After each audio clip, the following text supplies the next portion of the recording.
this is Lucy Wanja again. Welcome back to my channel.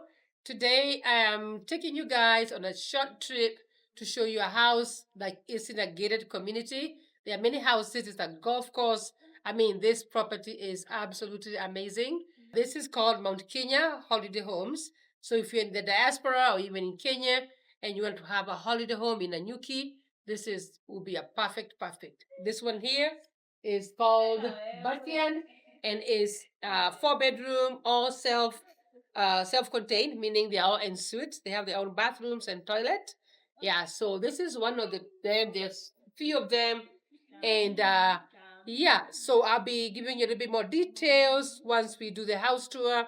At the end, you're gonna need to watch to the end, so I'll tell you how much a house like this costs you, and then we'll show you our way coming in and our way going out, so you know exactly where it's located.